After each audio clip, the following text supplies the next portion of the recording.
Hi, everybody. Welcome to Discover College Soccer. Today, I'm lucky enough to be joined by Coach Elder out at Trinity Valley Community College. Welcome, Coach. Thank you, Matt. Glad to be here. Yeah, thanks for being on. You are the women's coach. You're a two-year program down in Texas, and unfortunately, your season just wrapped up, from what I can see.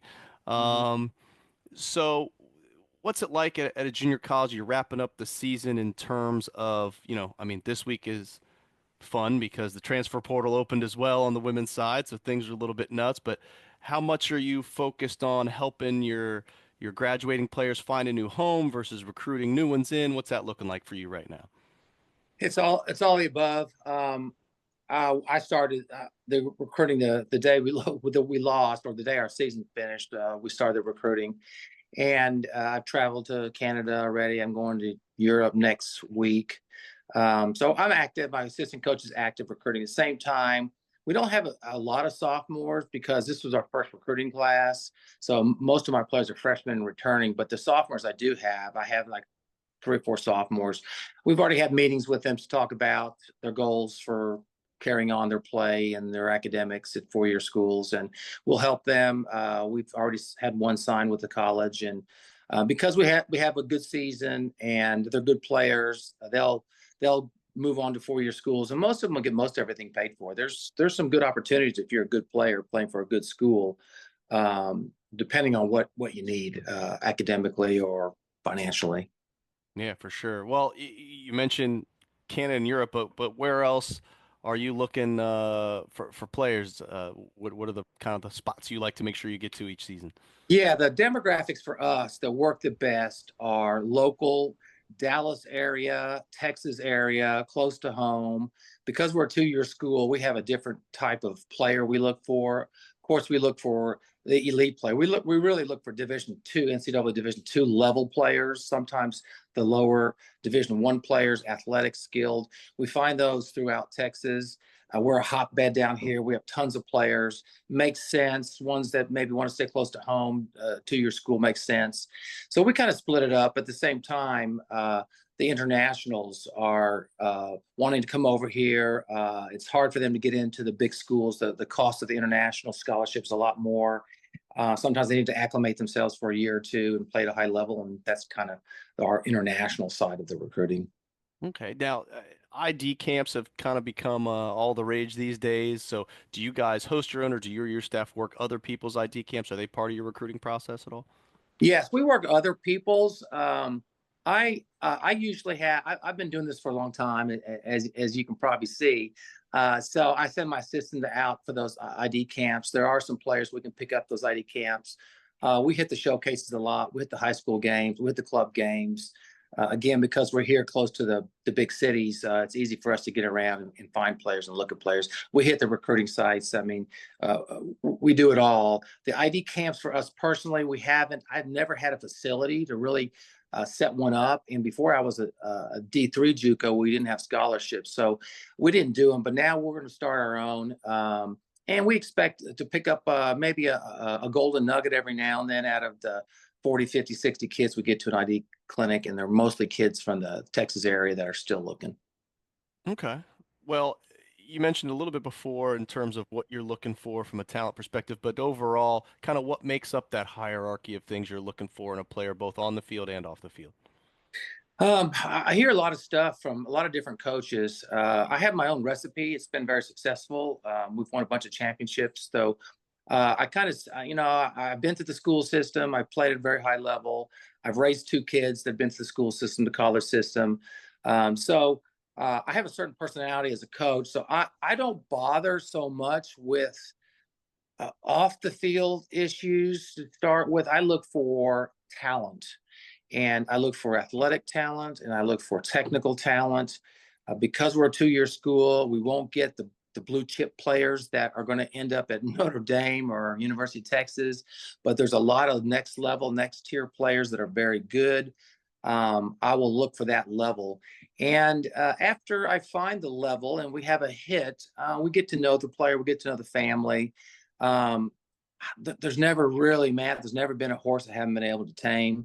So I don't worry too much about what coaches, she's got a bad attitude. Sometimes that's the program they're in, the system they're in.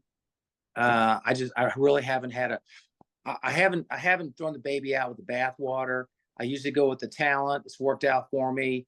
Sometimes it does require some work on my side to get them straightened out, their attitude right. But it's the world we live in, and there's never a perfect 25-man roster. Well, and that was actually going to be my next question. Is 25 the roster you're looking for each season when you're recruiting?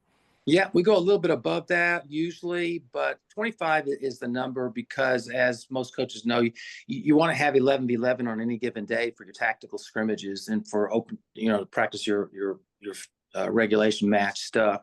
And during the season, you'll have injuries, you'll have nagging injuries, you'll have sometimes season-ending injuries. So 25, padded a little bit. Sometimes we go like this year, we had 29. We had some project players. But it gets a little tougher as you go above 26, 27 players Yeah. for us. Okay. Well, let's talk a little bit more about the school. Kind of, you've been there since January now. What kind of drew you to the school? What are some of the things that you found about Trinity Valley that stick out that maybe some things we Yeah, wouldn't even know by going through the website? yeah, sure. No, I was at a D3 JUCO in Dallas for 9 seasons, and I had a lot of success there. Um, and I moved during COVID, and I moved a little closer to TVCC, but they're Division 1. That means scholarships, dorms, cafeterias, which I would have liked, but they just weren't committed to the program. And in December, they turned things around. They decided that they want to compete as they do in other sports. Same in women's soccer. So they upped the scholarships. They are rebuilding the facilities, the field. We got our own building. And I interviewed with them. I'm at a point now where I don't need to go anywhere. I want to go somewhere that makes sense. And when I went in, they said we're in it to win it. And I asked them all the tough questions about if you really want to win it, I got to have a top facility, and I have to have top dollars. And they had everything else. They had the infrastructure. They have a huge budget for us, operating budget, which is phenomenal for a 2-year school. We have great transportation, we have great athletic training, we have great resources. They've redone the field. We've got our own facility, our own offices. So it's really spectacular for a Division 1 junior college to have these things. And that's what sold it to me is, number one, it's closer to my home, but just as importantly is they're committed to it. And I would love to take on the challenge. I love the challenges anyway. I get bored with winning. You win so much at one spot, it's not the same. So I just love the challenge. So it was a great challenge for me to take it on and rebuild it, and that's why I jumped at it. My enthusiasm, my adrenaline got flowing, and that's where we are right now. That's why I took the job. Okay. Well, for new student athletes to college, sometimes it can be a challenge really balancing the demands of the academic side with being a collegiate athlete. So specifically, how do your students really balance the two, and what kind of support systems maybe does a school offer to help them both on the field and off the field? Yeah, I was born and raised in America. You got to have a college degree. The family wants them to have a college degree. Um, most of the girls do. I mean, the girls are good students, and so when we come in, we make it clear that you're not here to play soccer. You're here to study, and if you study and do well, you'll get to play soccer. So we do grade checks every couple times a month. We watch them closely. Because we have internationals, English is a second language. We watch them really closely because we're where we're at. We're in a great city, small city. Everyone loves. We are the pro team for the city because there's nothing bigger than us. And because of that, the support is tremendous for the student athlete. The professors work with them if they're struggling. We have a designated tutor that works only with our athletes, and their study hall daily. So it's a great program to help kids get over the hump. We identify the problems early. And for an example, we had a girl that was failing almost all her classes, and it was obvious she wasn't applying herself. So we we told her she's got to sit out and get her classes under control, and she did that for 2-3 weeks. And man, her professors were working with her, and she's above passing in all classes now. And now she's back in status. So academics is, as we all know, is very important. We love our soccer. It's the most important thing for me, but at the same time, you don't pass your classes, you don't play soccer. And so and we have a commitment to the families, to the parents. So we have great resources. They juggle it really well. There's plenty of time with scholarships. You don't have to work. So there's plenty of time to do your soccer, to do your studies, and plenty of time to study in between. And so it works out really well. We're a small campus, so it doesn't take any time to get to the cafeteria or to the field or back to the library. And so it works out really well, and we've had really good results so far.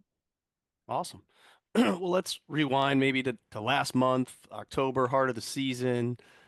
Walk me through what does a typical week look like for a player in terms of their schedule, like winter classes, meals, practices, game cadence, all that kind of stuff. Yeah, great. Okay. Well, unlike high school, kids don't go to school from eight to 3 in the afternoon. They just, which is beautiful.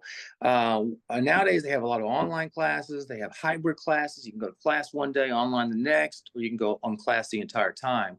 So a typical day would be for them to get up, go to breakfast, and then go shoot off to class. And they'll go to class, say from 8 to 12:30, 1 o'clock, or 9 to 2, or 9 to 1:30. Right after that, they do lunch, and then they come to training. We have training at 3 o'clock. Then we train for an hour and a half, 2 hours. Just about that time, it's dinner time. They run over to dinner, and then they have the rest of the evening to study. And in our situation, all of our girls are in the same facility. They stay in the same facility. So they're taking classes together and studying together at night. And we have tutors in different parts of the campus, easy to get to. And then we do that Monday through Friday. During the season, we're playing Tuesdays and Fridays. So they go to class on Tuesday unless we have a trip, and we get professors' approval to get out on our trips. They've got the afternoon to work on their classes. We have our games start anywhere from 4 to 7 o'clock at night. Most of our games, because we're a junior college and we're regional, everything is within 2 3 hours drive, and we have beautiful buses, so it's efficient to get them there, get them back. We feed them, and we do that Monday through Friday. And then Saturdays and Sundays, we typically will give them off to refresh, get control of their academics, recover a little bit, get ready for the next week. And that's a typical week for us. Okay, awesome. Well, in terms of you kind of mentioned the facilities and what you have there. So can you talk to me about, and I'm not holding you to hard numbers here, but what would a student athlete that was coming to your program expect in terms of costs for attending? And you said I Mhm. think there are dorms available because not all two-year programs have that. So what does all that look like? Yeah, it's another advantage, and one of the reasons I chose TVCC is our full tuition, full room, board, books, everything is for you as kids about $12,000 a year. Very, very low. I've got a lot of athletic scholarship money. Most of my kids are getting everything paid for. Some of them qualify for the government FAFSA, Pell Grants. Between that and what they need, I have enough budget money to get everyone covered, and that's important to me because we want to have a successful program, and when kids come to us, we want to have total commitment, and that means they don't have to have a job. We're going to take care of them in the business office for the funds, and we expect them to reciprocate and be serious about their football and their soccer and their academics.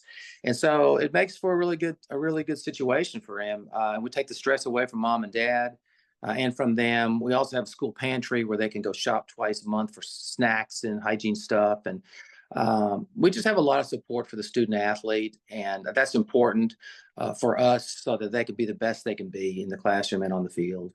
No, it sounds great. Well, let's talk about the team. I mean, you mentioned you have an assistant coach. I mean, can you just talk to me about what does your staff look like? What role does everybody play? Maybe what other staff are in the athletic department that help out with the team as well? Yes, we have an assistant coach, and it's a well-paid full-time assistant coach. Next year, I will get a full-time scholarship for a young coach and or a young manager to come in and be a manager for us. And then we have, of course, the athletic director. We have a sports information director. We have video guys. We have gosh, we have so much help and so many resources. All we really need to do from a staff is keep track of the team in season, the training, the management, the uniforms, do the grade checks, just kind of manage them on and off the field. But I'm blessed with that because a lot of schools don't have those resources, and it's the head coach that's doing all the heavy lifting. And I've got a full time, really good assistant, so that we can get it all knocked out and be able to focus on what's most important during the season and in the off season when it comes to recruiting. Yeah, that's fantastic. Well, let's talk about you. How would you describe kind of your style of coaching and the style of play you're looking to play there?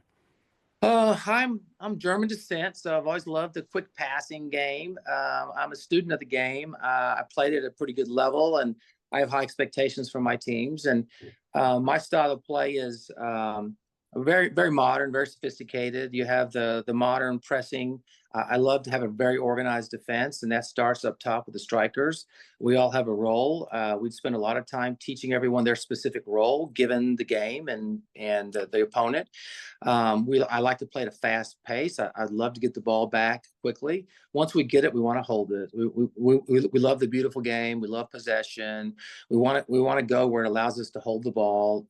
There's benefits in holding the ball, and we like to frustrate the opponent. We like the opponent chasing us a lot, but we like to also attack when it's on, and we attack from all spots. Anybody is free to go if it's on. We educate the players about covering, so we have a very dynamic team that goes at a fast clip. Even though we're holding possession, we're doing it with 1 and 2 touches. We're moving the ball very quickly, and we work a lot on our shape and our roles and our, if you're an outside back and ball, you see the ball, you're going to have these options: option one, winger; option two, number nine; option three, number six; and or if it's not on, we started. You'll have a player behind you, goalkeeper behind you, and so it's a fast pace, it's a quality game, and we try to make it pretty for the fans and exciting for the spectators, and play at a really, really high modern level. And we need the players. We need good players to be able to execute that, and that's why we work so hard in recruiting the right players in. Oh, awesome. Well, you've been generous with your time, Coach. I'm going to leave you with one last question, and that is, if you had one piece of advice for any student athletes going through this college recruiting process right now, what would that be? Well, I don't know if I'd have one piece, but some advice would be sometimes you got to play down to get more. If you want more dollars, want more money, you're going to have to play down. Most people try to play above their level, um, and that's a mistake. It takes you longer to find a place. Make sure you look at yourself in the mirror clearly. Make sure your family's clear about it. Who are you as a player? And go find a school that'll match your playing ability. And if you want more money, play down a level. You'll get more money, more opportunity. That's true. Very true. Well, Coach, I really appreciate the time. Wish you best of luck as you continue on recruiting and getting those players placed, and we wish you best of luck for next season. Thank you so much. Appreciate you, Matt, and good luck in your podcast. Thanks.